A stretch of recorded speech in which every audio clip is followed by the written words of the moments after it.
What is good, people? It's your boy Justice Falls, and this is the best podcast you've never heard of, the Justice Falls Experiment. Now, you guys have been asking me to do this for years. I've had people asking me, when you gonna do the pod? We gonna do the pod? We gonna do the pod? Well, I'm starting today with the pod. So I go by Justice Falls. We just go on freestyle this one. I got a few things I want to talk about. Let me tell you a little bit about myself. I'm a graduate of Lehman College with a degree in multimedia journalism. So kind of know what I'm doing here a little bit, maybe not. I was an athlete throughout high school, middle school. When I got to college, I kind of stopped. Injuries mounted up and stuff like that. I love video games. I love music. I love culture. I love being black. I love rock and roll music. I love any rap music, anything. And this show is just going to be me just talking about what I see in the world and what you guys are seeing in the world, and it's just a platform for the average millennial, basically. The average millennial coming up in this crazy country called the United States of America. So we're going to get right into it now. As a black man, I'd be remiss if I didn't talk about, what's going on as far as the racial injustice in the United States. Whether you believe it or not, it's happening, whatever you choose to believe. It's like science, like whether or not you believe it's true, whether or not you believe in it yourself, it's still true. It's still facts. And that's a quote from Neil deGrasse Tyson. You don't know who he is, look him up. So shout out to all of the people that have unfortunately died due to police brutality and things of that nature. We hope that it stops at some point, but it probably won't. So we got to just keep fighting, keep organizing, keep filling out these protests, keep doing these protests, keep filling out these petitions, get all of these rotten people out of office. And this is not a political podcast, but I have to touch on this because it's what's happening now.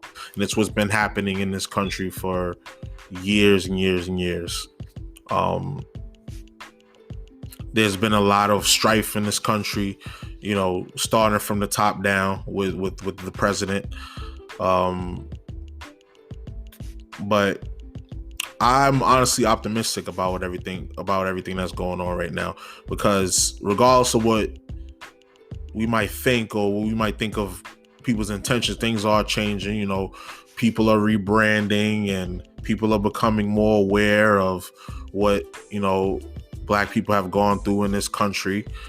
People are becoming aware of, or I wouldn't say becoming aware. I think they're more so accepting finally the transgressions of this country. You see a lot of Christopher Columbus statues coming down.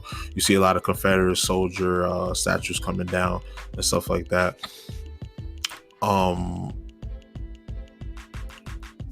They're giving us pretty much everything but what we're asking for, kind of, because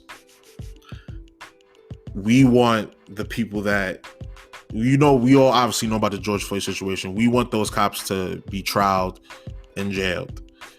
Like the Breonna, and also with the Breonna Taylor situation, we want those cops to be tried. We want those cops to be jailed and tried and everything like that.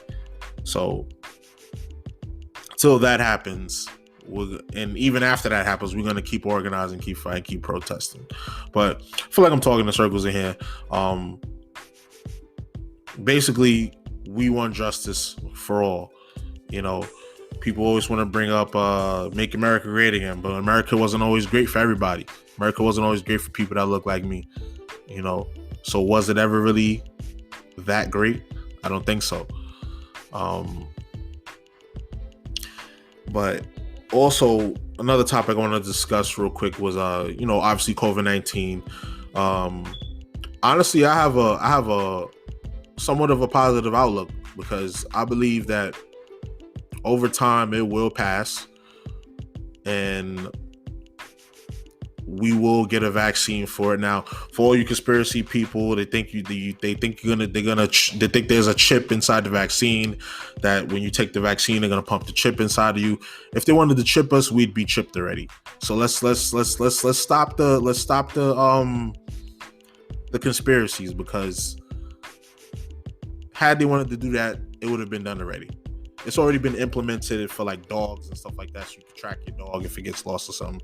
If the government wanted to do that shit to us, it would have been done already. So let's stop the conspiracy theories. Let's look up some facts. Now, I'm not saying I believe everything that comes out of the news, because that would be idiotic. But let's stop. It's like people sitting in a room smoking weed and looking up at the ceiling. You bored. Y'all bored. I get it. You're bored. But stop with these theories that you think are true. Like y'all sit there and ignore a doctor, like somebody that's not been put up to it either. Somebody that decided to just come out and put some video on their page. A doctor. Y'all ignore the doctor, but then y'all sit there and listen to some dude in his room on YouTube saying that the sky is falling, and y'all believe, oh, y'all sleep, the sky is falling, y'all don't even know it. Like, come on, we gotta stop doing that. We better than that as people, and that's everybody. That's not even like just black people. Like, it's everybody. We need to stop. We need to look at the facts. Okay, the facts are COVID is real, but we will get through it. Like I said, I have a positive view on it. I think that eventually we will get through it, and on the other side of this, the world is going to change, and ultimately for the better. Some parts for the worse, but for the better. People are going to wake up, and they're going to realize that with the life they've been living is not an efficient one. You know, people are going to start that business. People are going to go for that job. People are going to start that project they've been holding off. You know, I think this was a big reality call for all of us, like a reality check for all of us. Like, it's a big slap in the face to wake us all up and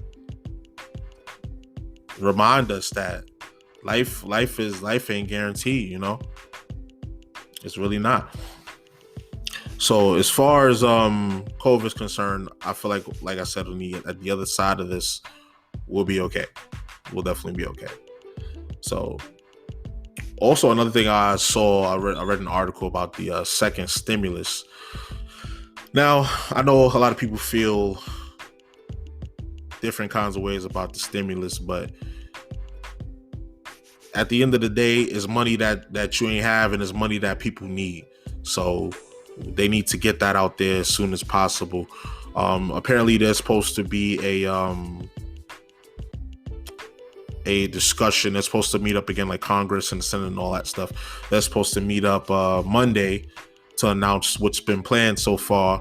And if they can't, and after that, they have 10 business days to come to an agreement on what's going to happen. And if they don't, then they go on recess till after Labor Day. So people just going to be asked out. They're just going to have whatever regular unemployment rate that they've had and no stimulus check. So before, as a lot of you know, because you might be in that situation, they gave an extra $600 on top of what you receive regularly from unemployment, which is usually a third of what you made during the time that you worked for the company.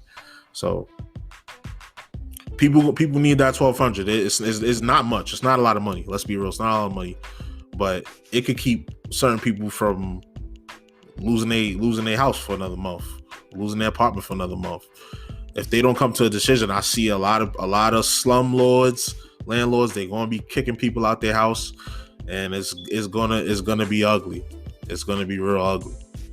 So I just hope that at the end of the day, people can get this second stimulus and try to keep their head above water, and until all of this is over, because it's not their fault that it's a lot of people, it's not their fault that they lost their jobs, and I don't think that is right for us to just kick them out on the street, you know.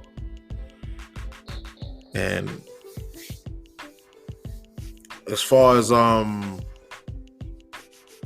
schools are concerned, I know they're supposed to be opening back up the schools, which kind of bothers me, because you don't know how that's going to work. All of these kids, they're going to have all sorts of hall monitors and barriers and stuff, because I would hate to see an outbreak of kids getting the COVID. That would break my heart, to be honest. So we got to just overall just keep each other safe out there. Wear a mask. Just wear a mask. Wear a mask. Like, if you're going out somewhere, you're going into a business, just wear a mask, practice social distancing. I know it's summertime, we all want to go out, we all want to have fun, but don't sit there and be ignorant and talk about, oh, this disease is not real, I'm young, I can't catch it. That's what's going to keep it up longer, no matter what you believe. As long as we do not abide by these rules and procedures that are being handed out that are in the best interest of public safety, we're gonna keep being on this lockdown, this phase 2, phase 3, phase 4. There's some places that's open already, but a lot of places aren't. So, like here in New York, we're on phase 4, but our governor Cuomo, which a lot of you probably know, he's thinking about shutting it back down because people aren't social distancing. It's ridiculous. You got people drinking in the street and crowding up in front of bars and having large gatherings and stuff like that, protesting the social distancing, and it's like, that's not gonna happen. Like, people are not gonna take it seriously until somebody in their family catches it, and that's tragic. That shouldn't happen. So being on quote unquote lockdown don't mean you can't leave your house. It's just a certain set of rules you have to follow when you do go outside. And for me, it's very simple rules. I don't know. We got to get it together, people.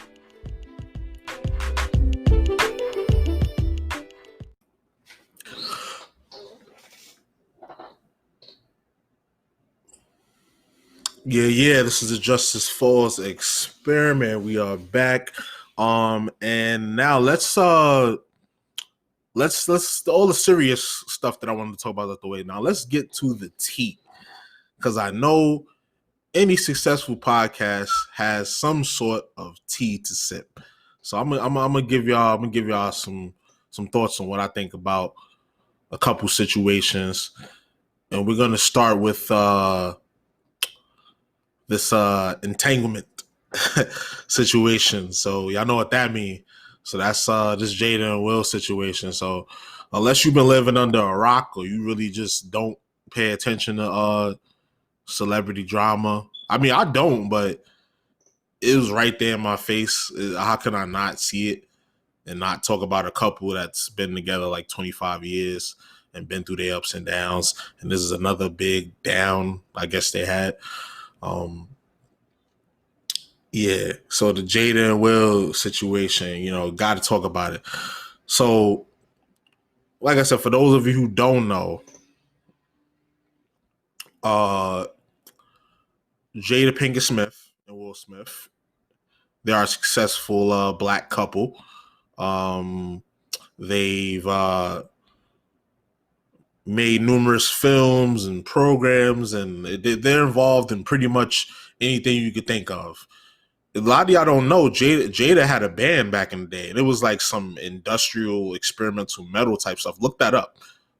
Even if you don't listen to metal, just to see Jada in that in that light, it's just crazy. So look that up. And as you know, Will Smith is also a rapper and an actor. Fresh Prince was a dope show back in the day. Independence Day was one of his best films. Men in Black was one of his best films.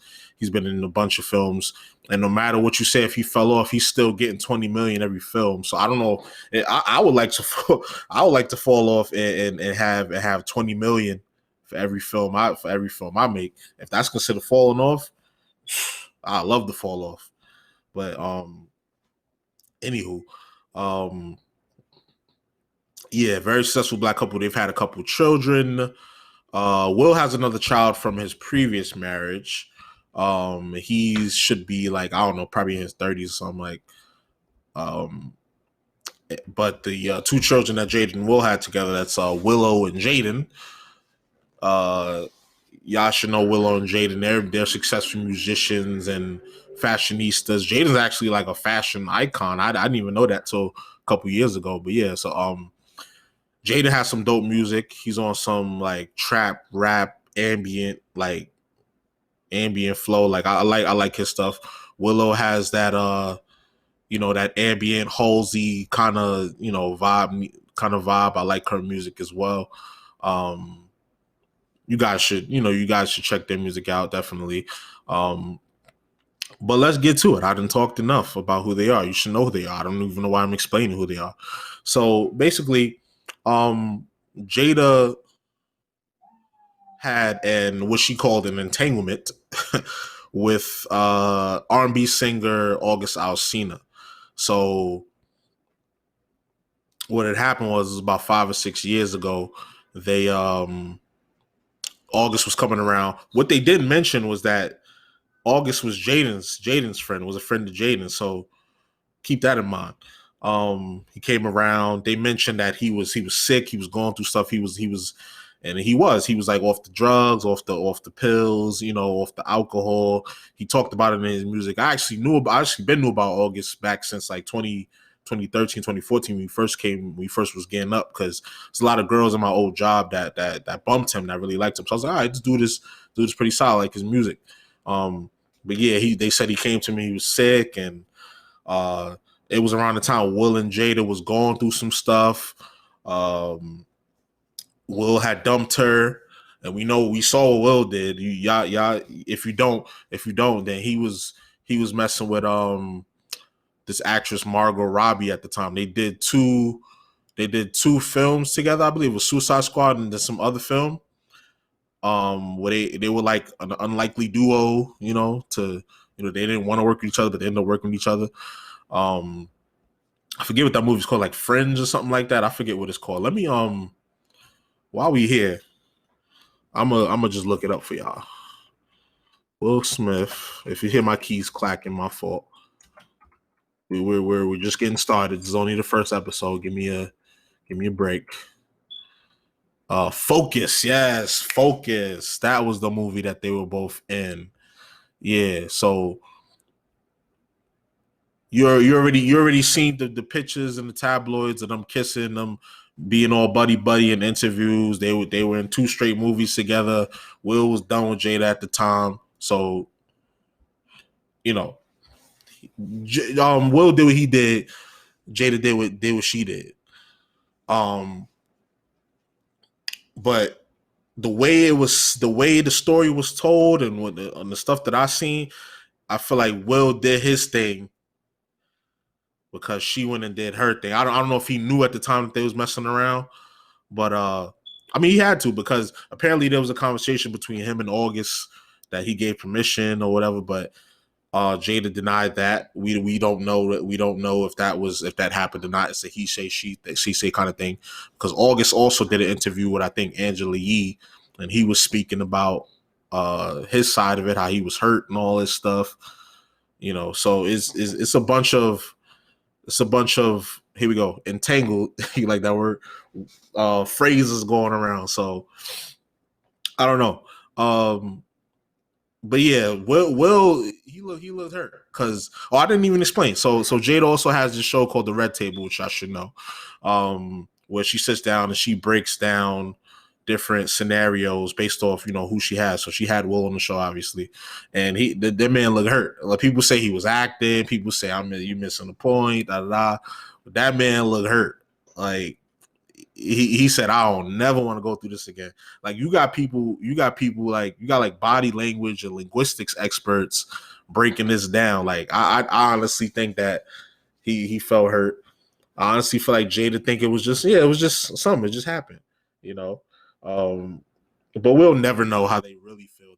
They're only going to present to us how we think, how we perceive them to how they allow us to think that they feel. Um, Me, honestly, I think the whole situation is messy. I think August was on some groupie shit, to be honest, because like when you get a kill like Jada, you don't run your mouth about it, bro. That's one you keep that to you keep that close to the pocket. Like it felt like he fell in love. He fell in love with that MILF cougar, that good, and he lost his damn mind. Like, He wanted to be public. He wanted everybody to know that they was together. They did make a lot of public appearances. There's actually this meme that's out. You can look it up on Facebook or something like that. There's this meme where somebody breaks down that whole situation from back then, from like 2014, 2015, and they see Drake in the background looking like, oh shit, they together. So then in the next scene you see pictures of Drake coming over to hug Jaden, because in the other pictures Jaden looked like pissed off that he was even around. Because I know I'd be pissed off. Like, if my bro, like, you got to think about it from all sides. Y'all only thinking about it from like Jada's side or Will's side. You got to think about the whole scenario. Imagine you're okay. Early, how old was Jaden back then? Like, what was he, 19, 18? He was around that age. I don't know. Imagine your late teens, early 20s. Your boys coming over, y'all chilling, y'all chopping it up, y'all talking about music, y'all talking about getting money, y'all talking about being successful. And then dude starts being buddy with your mother. And then he smashed your mother. How you think how would you feel about that? If that's your mother, you would go crazy. Don't even lie about that. Like, y'all will all go crazy. Like, I feel like a lot of people on the front for the gram, front for the book. But me, I keep it real. Like, if that was my situation, we'd have some words and some actions will be taking place. Like, for real. Like, y'all crazy. But yeah, that's just a whole messy situation. It's still big. I still see people talking about it online. But that came and went. They ended it pretty much by saying bad marriage for life. And then she talked, Will talking about, I got to get you back. And then Jada's like, no, you got me back already. What she kind of did with the whole Margot Robbie situation. I think that was around the same time, if I'm not mistaken, or a little bit after or whatever. But yeah, that's that. That was entertaining for a few weeks. But we are not done with the tea, because as a lot of you know as well, the Tory Lanez and Megan Thee Stallion situation. Now, with that situation, it's still ongoing in development, so it's a lot of things we don't know. But I'm just gonna tell you what I think and excuse me. I'm gonna just tell you what I think and what I've heard thus far. So, as you most of you may know, but if you don't, I'll go through it. Tory Lanez is a R&B rap artist, very successful. He has a few albums out. That Chicks Tape 5, or I think that's the latest thing he dropped, was cool. Even though I heard he didn't get any of the samples cleared for it, which was kind of crazy. So I don't know what kind of money he's making off of that, but yeah. So, but that album was dope. I definitely recommend you check that out. And then we have Meg Thee Stallion, a female rapper, one of the most successful female rappers out right now. She's hot. She's new. She came out with that Savage song that everybody dancing to on TikTok. That had Beyonce, and then she did the remix with Beyonce. That's her. Sorry, I just had to hydrate myself real quick. But if you haven't seen it, there's also a video out of the police stop from multiple angles. So the one I saw a couple angles. I saw one from a helicopter and then one from like outside of the building that the car was parked in front of. So what happened was there was an SUV. The doors were open. The Tory Lanez was laying flat on the ground. Then they were instructing another woman to get out the car, which ended up being Meg Thee Stallion. She was pretty much almost butt naked. It was blurred out. And she was bleeding from her foot. So she went and laid on the floor. Then they got the other girl out the car, whoever else was in the car. She had a real skimpy outfit. They was at the pool. So they were in their bathing suits, actually. But let me get that correct. They were in their bathing suits. They were coming from a pool party. They was hanging out with Caitlyn Jenner, I'm bugging. Kylie, I think it was hanging out with Kylie. Yeah, Kylie Jenner or whatever. At the pool party. They went live on Instagram and all of that. You saw all of them together, and then when you see them get out the car in the video, it's the same outfits that they had, the same bathing suits that they had on at the pool party. So, yeah. So after the police stopped, they instructed all of them to lay down on the floor and stuff. And then you can see it from another angle with, and you hear the girl saying, "Meg, you okay? Meg, you okay?" So that was proof that that was really them. So we can nip that in the butt right now. That video was real. That was really them. Now, as to what happened, there's multiple conflicting stories out there. Meg threw something up on Instagram saying that she was shot in the that she was shot in the foot and it was a criminal act against her and she'll be fine and she just want to get back to her music. And you got people, you got it was a dude that went on No Jumper talking about the situation, what he knew, but and then there's like a meme circulating that Meg was beating on him and he couldn't stop her, so he pulled out the gun and shot her. You know, it's a lot of it's an ongoing thing. But me personally, I think what happened was they was probably about to get freaky in the van or whatever, or Tori was just lit and he was just trying to show off. He pulled the gun out, and as he was pulling it out, it went off, and he shot her in the foot. That's what I think happened. Like I don't think it. I think it was either honest. I think it was an honest mistake, but we don't know yet. It's still an ongoing development, but that's my theory on it. Um, y'all could hit me up on Twitter or Instagram. Tell me what y'all think. It's I'll go through that later when we get towards the end of this thing. But yeah, that was the Tory and Meg situation. Very, very messy in celebrity land. I don't like any party in Hollywood Hills is guaranteed to go wrong because that's where we see all these celebrities get caught up and get arrested and get killed even. Like it's crazy out there in LA. So if you out in LA, just be careful. These celebrities is crazy, man. Just be careful out there.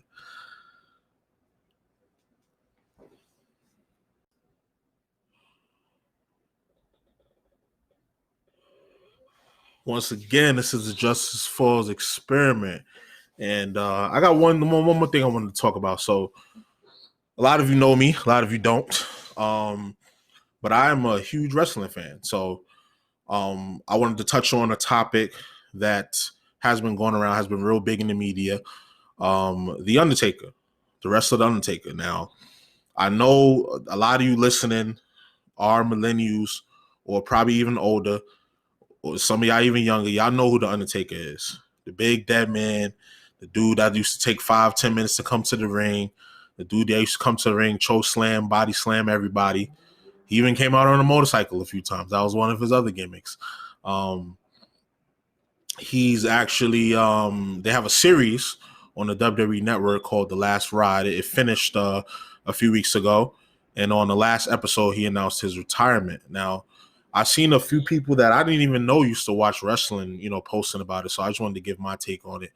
I think that The Undertaker was one of those polarizing figures, in wrestling, and he was iconic. It was a sight to see. Like, to me, until recent years, until I hit probably my mid-20s, well, I still am in my mid-20s. Yeah. So recently, in recent years, I didn't really even see him as a person. Like, The Undertaker was like a thing. It was like a being like beyond comprehension. Like he wasn't real to me. Like, when I see, and I know all about wrestling. I've been watching wrestling over 20 years, and I know about the gimmicks and the behind the scenes. I know it's scripted. It's not fake. Wrestling is not fake. It's scripted. I dare anybody that say wrestling is fake to go through a match and then see if it's fake or not. But anywho, yeah. So he was a figure to me. He wasn't even like a person. And I knew behind the scenes a little bit. Mark Calloway. That's his real name. And one of the gimmicks he had, a gimmick is a character. That's the term that they use for characters in wrestling or sports entertainment, rather, since we talk about the WWE. One of his gimmicks, he used to come out on a motorcycle. He used to come out to Fred Durst. He used to come out to the Rock songs. Like that was a badass Undertaker and the Deadman Inc. Undertaker. So that was closer to who he was in real life. So that's when he would really be cutting promos and stuff like that. Or promos when they go out in the ring, where they be backstage and they talk mad crap. Like a person that was real good at that, like The Rock and Stone Cold, like when he's like, if you smell, or like that's the bottom line, says so. That would be an example of a promo. So yeah, he would cut promos and he would just be himself out there. That was the real man, Mark Calloway, out there. But even then, I just saw it as a character, as a figure. So yeah, he was very iconic. Probably he's gonna go down as probably the greatest, if not one of the greatest of all time. He's gonna be up there with Ric Flair and the Shawn Michaels and all of them up there. And The Rock, Triple H, and all of them. He's like on top of that. He wrestled multiple eras. He wrestled over 30 years. Like he wrestled everybody there is to wrestle. He didn't have a lot of championship belts, but he won a lot of key matches, and he had that streak at WrestleMania. For those of you who don't know, WrestleMania is like the Super Bowl for wrestling. And he was 21-0. And he just recently took 2 L's. Like in the past 5 years, he took 2 L's at WrestleMania to Brock Lesnar, which is a lot of you might remember him from back in the day. Big brolic white dude with the beast tattoo on his back that was just throwing people all around. He still comes back every now and then. And what you call a newer guy, Roman Reigns, which a lot of you might know too, who's not on TV right now because he's immune compromised. Yeah, so he was dope. Gonna be one of the greatest of all time. I see a lot of y'all showing love, and that to me just shows how much of an impact he had, even to the casual fan. Like a lot of y'all probably ain't watched wrestling since you was like 10 years old, but y'all was posting, and I saw that, and I was like, that's dope. Like people are showing love to this man. Like he really changed the industry. Like there will never be another Undertaker. There will never be as far as like the character, his mystique, his overall legend, and his ability inside the ring. This dude was 6'11", 6'10", former football, basketball player, wrestler. And he was flipping out the ring like he was one of them small guys, like one of the cruiserweights, just jumping out the ring and doing a lot of stuff that guys his size wasn't doing at that time.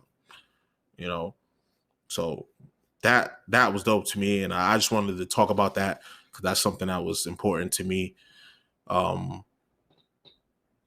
It was really a huge impact in my life as far as like entertainment and it was an inspiration as far as like being larger than life, you know. Because when you're doing this stuff, when you're potting, when you're at work, when you're an athlete, when you're doing anything, you gotta do it big. You gotta put your best foot forward. And seeing him go out there and do that every night, put his best foot forward, take his regular personality and turn it up to 10 and then go to work, that was cool to me. And that was an inspiration to me. And I'm sure it was an inspiration to a lot of you as I've seen on social media. Yeah, so that's Taker, one of the GOATs.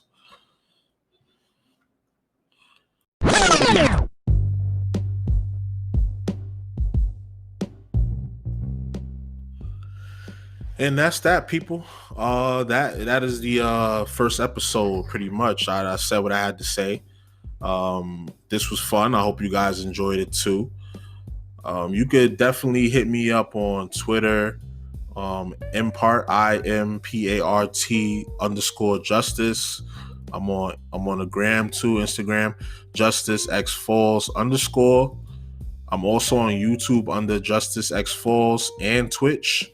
That's for my gamers out there. My YouTube is primarily a gaming channel, and Twitch is a streaming platform which I'll be streaming video games on. So if you're a gamer, you listening to this, check me out on there. I got some videos up on YouTube. I haven't started streaming yet, but by the time this goes up, by the time this podcast start popping off, I'll definitely would have a couple streams up by then. And yeah, so I'm gonna just leave y'all with some Zen. I mentioned Neil deGrasse Tyson earlier. Like I said, look him up. I gave you a quote earlier, roughly. I'll give you another one to close out. So he said, curious that we spend more time congratulating people who have succeeded than encouraging people who have not. Don't let that go over your head. I'll read it again. Curious that we spend more time congratulating people who have succeeded than encouraging people who have not. And that's what I'll leave you out with. So this has been the Justice Falls experiment. That's all we got. Peace.